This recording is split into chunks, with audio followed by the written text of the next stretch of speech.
Hello everyone, हमारे इस channel में आप सभी का स्वागत है। आज की इस वीडियो में हम आज की करंट अफेयर्स को देखेंगे।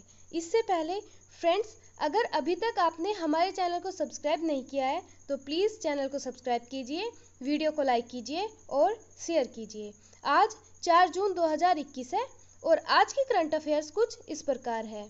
हमारा पहला प्रश्न है, असम राइफल्स के महानिदेशक का कार्यभार किसने संभाला?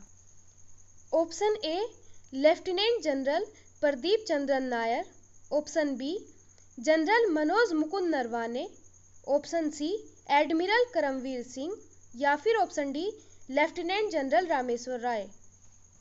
इसका सही जवाब है option A lieutenant general Pradeep Chandran Nair.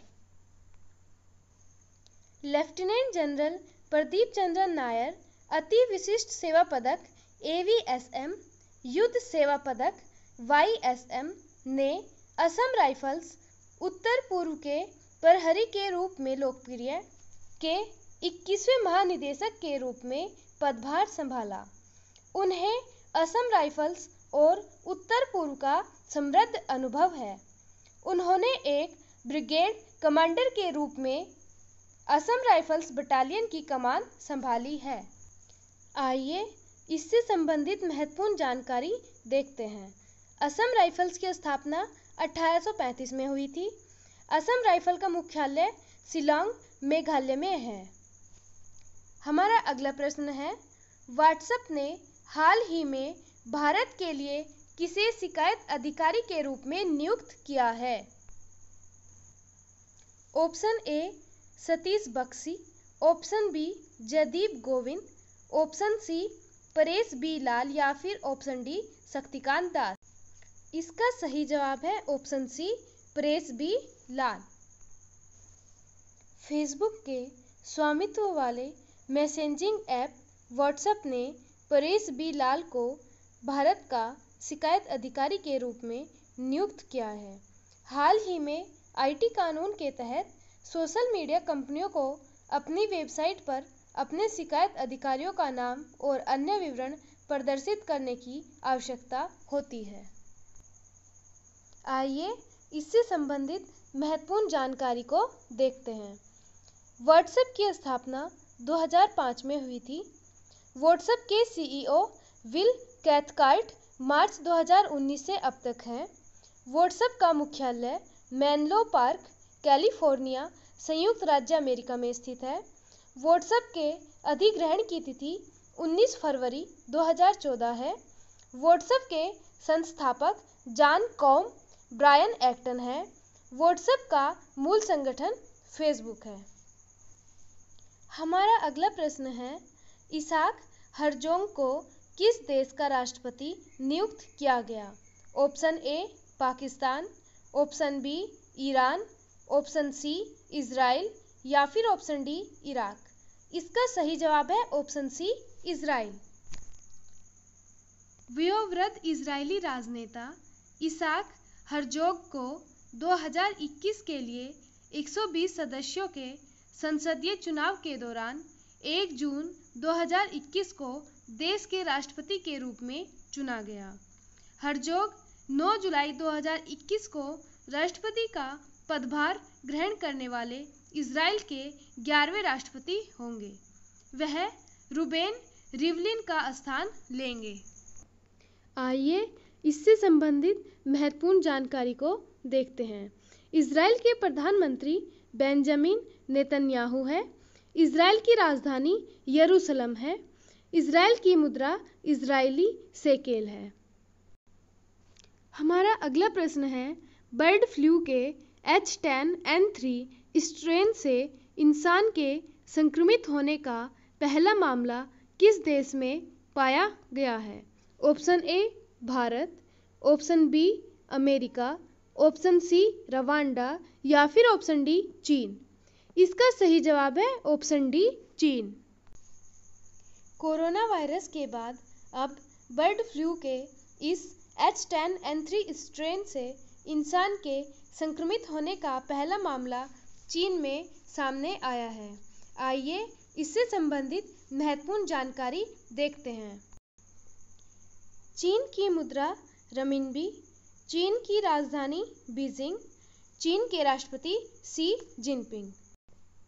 हमारा अगला प्रश्न है, हाल ही में CCMB के निदेशक के रूप में किसे चुना गया है? ऑप्शन ए doctor Vinay K Nandicoori, option B Rajiv Banerjee, option C HC Verma या फिर option D professor CN Rao. इसका सही जवाब है ऑप्शन ए डॉक्टर विनय के नंदीकुरी।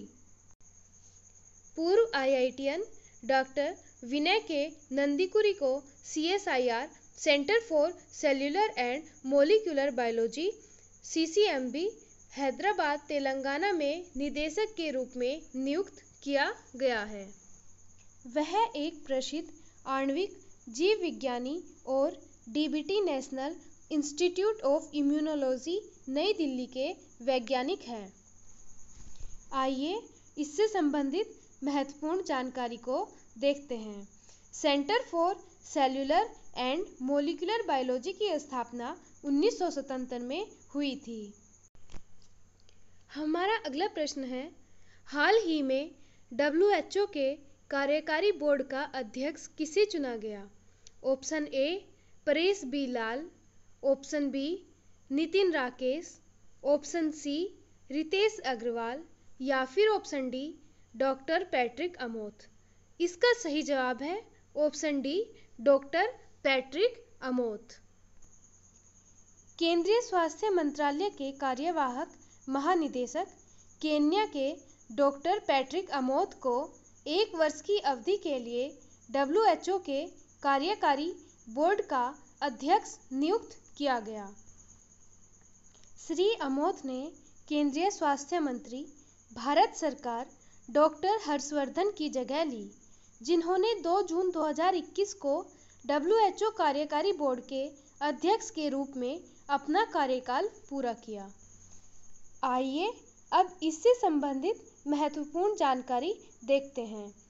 केन्या की राजधानी नैरोबी, केन्या की मुद्रा केन्याई शिलिंग, केन्या के राष्ट्रपति उहुरु केन्याट्टा। WHO का मुख्यालय जिनेवा, स्विट्जरलैंड। WHO के अध्यक्ष टेड्रोस एधानोम। हमारा अगला प्रश्न है, विश्व साइकिल दिवस कब मनाया जाता है? ऑप्शन ए 31 मई, option B 30 April, option C 3 June या फिर ऑप्शन डी 5 जून। इसका सही जवाब है ऑप्शन सी 3 जून। सतत विकास को बढ़ावा देने के साधन के रूप में साइकिल के उपयोग को आगे बढ़ाने के लिए संयुक्त राष्ट्र द्वारा हर साल 3 जून को विश्व साइकिल दिवस मनाया जाता है। यह दिन अप्रैल 2018 में संयुक्त राष्ट्र महासभा द्वारा घोषित किया गया था। इसका उद्देश्य समाज के सभी सदस्यों के बीच साइकिल को बढ़ावा देना है। आइए इससे संबंधित महत्वपूर्ण जानकारी देखते हैं। संयुक्त राष्ट्र संघ का मुख्यालय मैनहट्टन टापू, न्यूयॉर्क, संयुक्त राज्य अमेरिका में है। संयुक्त राष्ट्र में सदस्य देश 193 हैं। संयुक्त राष्ट्र के अध्यक्ष एंटोनियो गुटेरेस हैं। हमारा अगला प्रश्न है, पहली एशिया प्रशांत साइबर सुरक्षा परिषद को किसके द्वारा आरंभ किया गया? Option A Apple, option B Microsoft, option C Twitter या फिर ऑप्शन डी फेसबुक। इसका सही जवाब है ऑप्शन बी माइक्रोसॉफ्ट।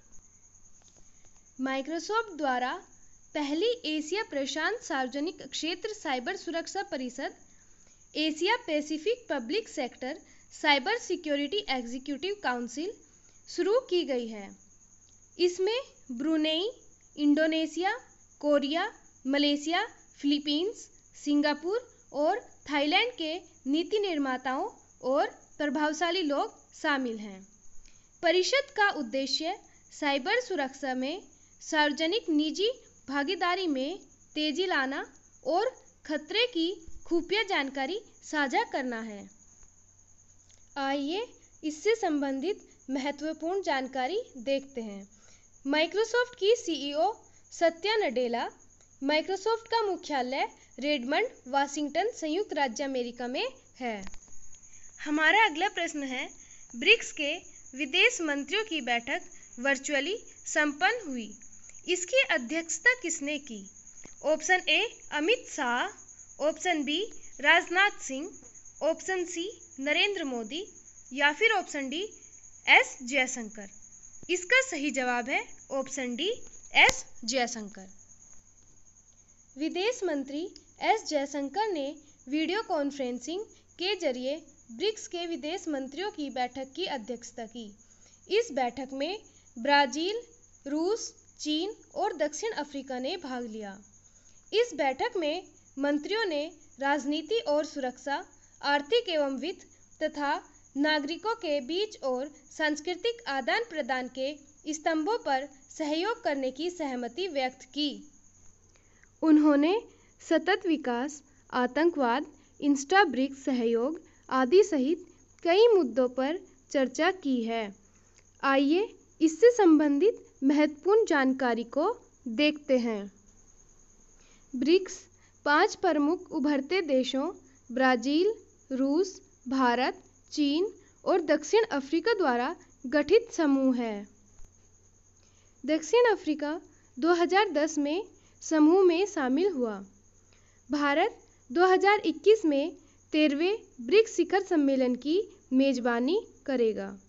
ब्रिक्स की स्थापना 2006 में हुई थी। ब्रिक्स का मुख्यालय शंघाई, चीन में स्थित है। अंतिम प्रश्न है, संयुक्त राष्ट्र सतत परिवहन सम्मेलन कहाँ होगा? Option A Bharat, option B चीन, ऑप्शन सी अमेरिका या फिर ऑप्शन डी ब्रिटेन। इसका सही जवाब है ऑप्शन बी चीन।